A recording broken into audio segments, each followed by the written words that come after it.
Boa noite, amados. Leitura bíblica de hoje, Gênesis capítulo 45, do primeiro verso até o versículo 12.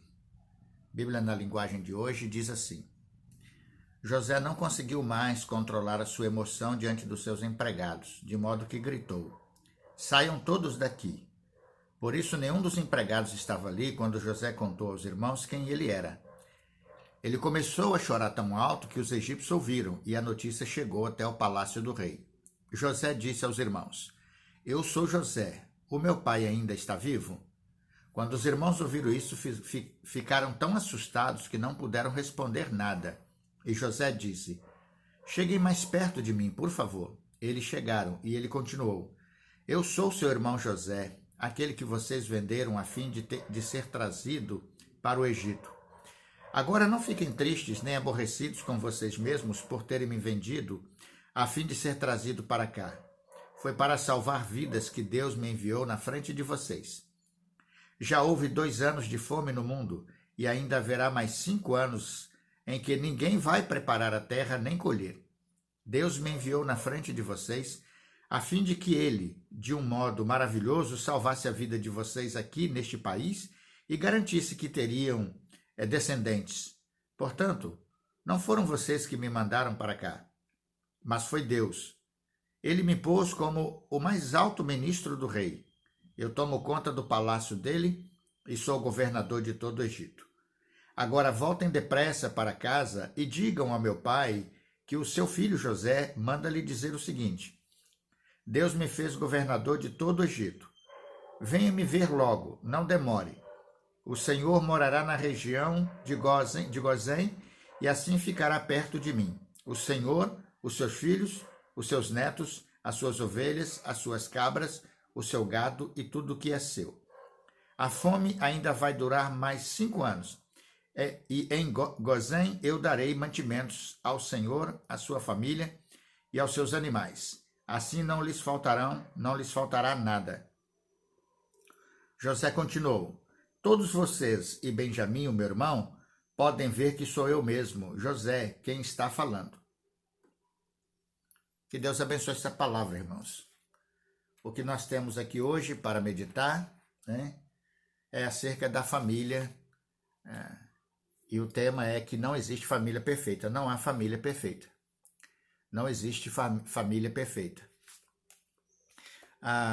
E o exemplo claro, esse texto que nós lemos mostra muito bem isso.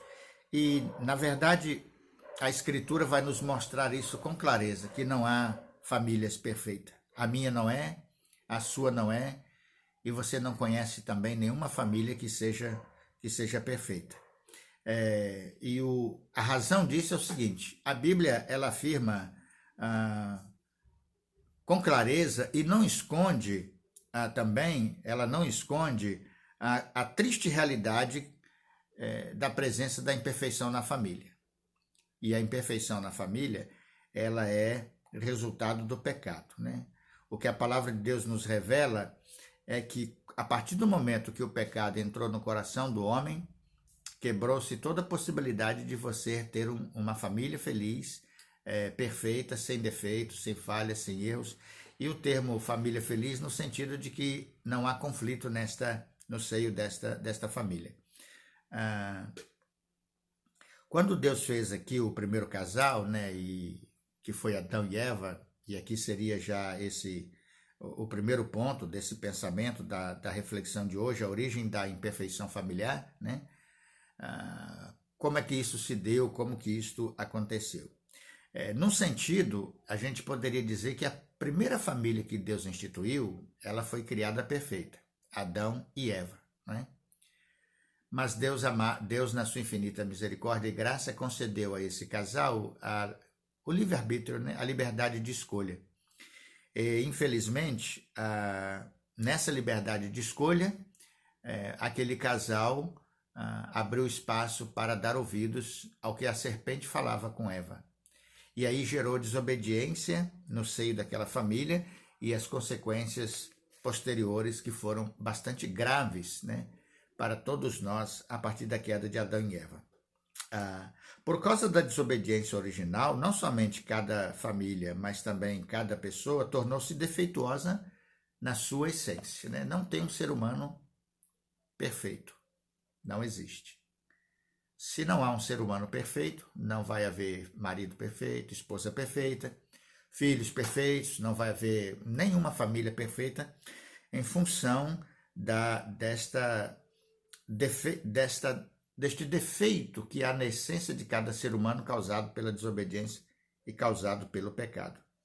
A família original rompeu a sua relação espiritual com o Criador e herdou todas as consequências nefastas desse rompimento, né? De acordo com Gênesis capítulo 3, a partir do versículo 7 até o versículo 24. Então, se houve uma oportunidade ou uma possibilidade de uma família feliz, foi lá no Jardim do Éden.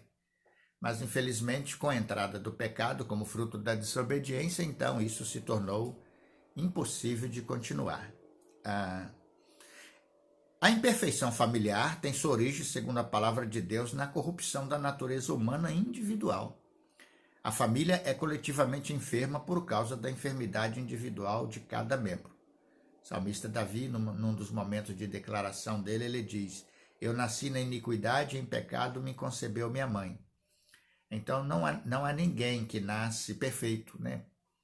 Isto é, sem que a sua essência esteja contaminada pela desobediência e pela transgressão aos mandamentos do Senhor. É isso que gera a imperfeição da família. No segundo momento, o que a gente tem são vários exemplos que a gente vai encontrar, né? São vários exemplos na palavra de Deus, né, de imperfeição na família. Deus, em sua palavra, nunca escondeu os defeitos dos seus escolhidos. Deus nunca escondeu. Por exemplo, se você pegar Gênesis capítulo 12, né, na família de Abraão, houve mentiras inconsequentes, né? Houve proposta indecente e caprichos femininos. Gênesis 12, Gênesis 16 e também Gênesis 16. Na família de Ló, a prática sexual entre as filhas e o pai, capítulo 19 de Gênesis, né? Uma situação logo depois da destruição da cidade de Sodoma e Gomorra, as filhas de Ló fazem isso com ele. Então, a Bíblia não esconde esses pecados, essas falhas. Na família de Isaac houve a venda de direito de primogenitura, né? E cumplicidade familiar entre pais e filhos, né? Vai do capítulo 25 de Gênesis até o capítulo 27. Na família de Jacó houve predileção dos filhos e intriga séria entre os irmãos. Capítulo 37 de Gênesis, né? Família de Moisés houve maledicência entre os irmãos. Números, capítulo 12, né? Na família de Sansão houve traição da esposa. Juízes, capítulo 16. Na família de Eli houve falta de disciplina dos filhos pelos pais. 1 Samuel, capítulo 3. Na família de Davi houve adultério, incesto, fratricídio, remorso paternal, segundo Samuel, capítulo 11. E sem falar da poligamia, né, dos casamentos de Salomão, né, da infidelidade conjugal do povo de Israel no tempo do profeta Oséias, e até na genealogia de Jesus nós temos comportamentos repreensíveis, né? Mateus capítulo 1 nos mostra sobre isso. Deus nunca escondeu a imperfeição dos seus escolhidos, né? Deus nunca escondeu. Então ninguém está preso e ninguém deve viver atormentado, irmãos, nesse mês da família, em ficar se sentindo mal ou culpado porque não tem uma família perfeita. Você não tem, ninguém tem, nós não temos, eu não tenho, ninguém vai ter uma família perfeita. Todavia, aí a gente entra no ponto 3. Nós não temos uma família perfeita, mas todos nós podemos ter uma família restaurada a partir da restauração que se dá também no indivíduo, né? E o texto que nós lemos aqui de Gênesis capítulo 45, que é a história triste, porém com um final glorioso da vida desse jovem chamado José, mostra que a esperança para a família e a esperança para os indivíduos, quando eles experimentam uma restauração provinda da parte de Deus por meio de Jesus Cristo, nosso Senhor e nosso Salvador. Então a família, ela não é perfeita, mas ela é transformada, ela é restaurada, ela pode viver harmonicamente, os seus membros podem viver bem, em comunhão e harmonia uns com os outros, em amor, em perdão, em compaixão, né? Socorrendo uns aos outros, perdoando as falhas e os defeitos uns dos outros, por causa da presença bendita de Jesus Cristo, né? O hábito de mentir e a predileção ou acepção dos pais no relacionamento com os filhos geram conflitos, e isso aconteceu na relação de José com seus irmãos, né?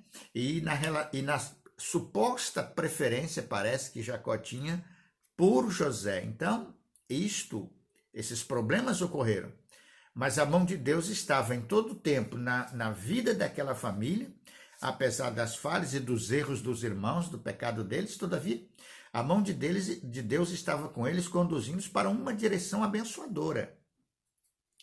E a palavra de Deus nos mostra isso. A dependência do Senhor, a confiança em Deus, a fé em Jesus faz com que os atos pecaminosos sejam perdoados mediante arrependimento e a vida seja abençoada e transformada pelo Senhor. José, ele sofreu as consequências, né, do ressentimento, da mágoa e do ódio dos seus irmãos. A razão é bem evidente, né? Parece que havia uma preferência do seu pai em relação a ele, porque ele era filho da sua velhice. Gênesis capítulo 37. Seus irmãos estavam ressentidos dessa predileção, e o texto diz: vendo, pois, seus irmãos que o pai o amava mais que a todos os outros filhos, odiaram-no e já não lhe podiam falar pacificamente. Gênesis 37, versículo 4. E, no segundo lugar, José, por causa de um sonho que teve, ele prevê um futuro em que ele estaria numa posição de relevância sobre os seus irmãos. Capítulo 37, a partir do versículo 5 até o versículo 10. E por causa disso, cheio de ciúmes, os seus irmãos decidiram tirar a vida dele, matar ele. Depois voltaram atrás e venderam ele, né? Em Gênesis 45, ele é apresentado como um instrumento levantado por Deus para abençoar a sua família. E olha o que José diz. Disse José a seus irmãos: agora chegai-vos a mim. E chegaram-se. Então disse: eu sou José, vosso irmão, a quem vendeste para o Egito. Agora, pois, não vos entristeçais, nem vos irriteis contra vós mesmos, por me haverdes vendido para aqui, porque para a conservação da vida, Deus me enviou diante de vós. Versos 4 e 5 do capítulo 45. Quais são os aspectos que caracterizam a pessoa usada por Deus para abençoar famílias imperfeitas, né? Esse rapaz, este homem, que não é mais um menino, né? Este homem, José, é um retrato vivo da restauração que Deus faz na família. E quais são esses aspectos, né, que mostram isso? Sabe, irmãos, em primeiro lugar, procure amar sua família. Procure amar sua família, né? Ela tem defeitos. Todos nós temos. Sua família tem. Você também tem. Mas ame a sua família, né? O verso diz assim: José, não podendo conter diante de todos, bradou: fazei sair a todos da minha presença. E ninguém ficou com ele, quando José se deu a conhecer a seus irmãos. E levantou a voz em choro. Versos 1 e 2, capítulo 45. José chora não as lágrimas do ressentimento, da vingança, do ódio, mas ele derrama o seu coração cheio de amor fraterno. Assim não foste vós que me enviaste para cá, e sim Deus, que me pôs por pai de Faraó. Então, o primeiro passo para poder restaurar a família é amar a família. Procure amar a sua família. Segundo passo, use os aspectos negativos para vencer na vida. Ao invés de olhar os defeitos só pelo lado do defeito, use os defeitos para crescer, né, para melhorar de vida, para melhorar a sua vida, né? Por exemplo, José, a vida toda conspirou contra ele, né? Tudo conspirava contra ele. Tudo foi contra ele. Era para ser um rapaz deprimido, vingativo, cheio de ódio no coração, mas não. Ele usou tudo aquilo para se tornar uma pessoa melhor, né? Uma pessoa bem-sucedida, uma pessoa abençoada. Ele venceu todas as circunstâncias e aos 30 anos tornou-se governador do Egito. E vulgarmente dizendo, tornou-se o salvador da pátria, da nação, do povo, inclusive da sua família naquele período terrível de fome que eles estavam enfrentando. Então, use os aspectos negativos que a sua família tem para crescer, né, para ser abençoado, e não para se destruir completamente, mantendo ódios e mágoas e tristezas e iras no seu coração. Em terceiro lugar, não tenha vergonha da sua origem humilde. Não tenha vergonha de ser quem você é, não tenha vergonha da sua família, né? A maioria vem de uma família simples, de uma família humilde, né? Todos nós temos uma família humilde. Ninguém nasceu em berço de ouro. Hoje, praticamente todos que têm alguma coisa na vida têm como fruto de muito trabalho, de muito esforço e de muita dedicação. Então, não tenha vergonha da sua origem humilde, né? José ocupava um cargo de alta posição, mas ele tem na memória de onde ele veio, né? Ele sabe de onde ele veio, né? Então, ele diz assim, a terra, ele manda um recado para o seu pai dizendo assim, a terra do Egito está perante ti, no melhor da terra faz habitar teu pai e teus irmãos.